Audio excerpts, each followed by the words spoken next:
Black gay house parties are particularly important because what they do is that they mimic the spaces which black gay men have grown up in terms of their families, right? Their family functions, their barbecues, their parties, and they transport that and give them a new kind of identity where it's the same familiar kind of faces and figures, but these people are gay and you're able to really express yourself and be yourself around them. So some of the parties, hosted by Patrick Liverpool, which DJ Biggie C would learn to DJ at when he was growing up there,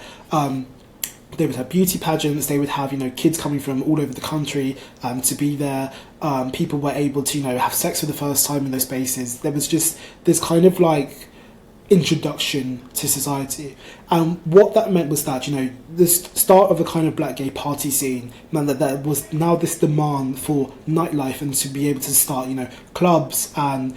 this was starting off, in the smallest venues. The men kind of like describe these old spaces and they talk about the fact that, it's a tiny little sweatbox and they'd have like mirrors in the spaces to try and make it look bigger than it is. But, eventually you'd move out of there and there'd be more and more demand. And what it is that those house parties and those early small clubs could prove the fact that there was demand and that, the black gay generation then was starting to become more out and was, happy and safe to go out as well and wasn't just, going to turn up to a house party with a secret code and like a secret knock to get in. So there is that kind of lineage then to then there being a floor on the Super Club Heaven where more black gay men would go to because it was their kind of music being played there, to the kind of like nights we're able to see today. So there was this growth from these small house parties in Brixton and then people like knocking down, the doors of abandoned houses and buildings in Brixton to creating this whole entire like kind of like black gay entertainment ecosystem. But what's interesting is that, when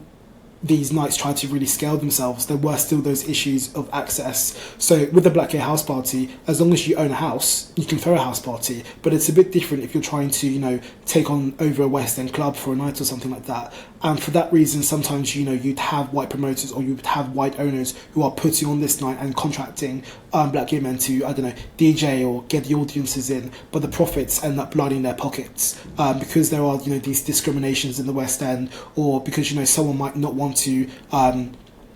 give a license to a black gay man to run this kind of club because they might think, well, either this isn't going to be profitable, black people aren't going to spend money, or this isn't something which is in demand. So there are lots of different fascinating complications around the growth of a black gay nightlife space, but the fact that it really began in people's kitchens and living rooms I think is really quite incredible.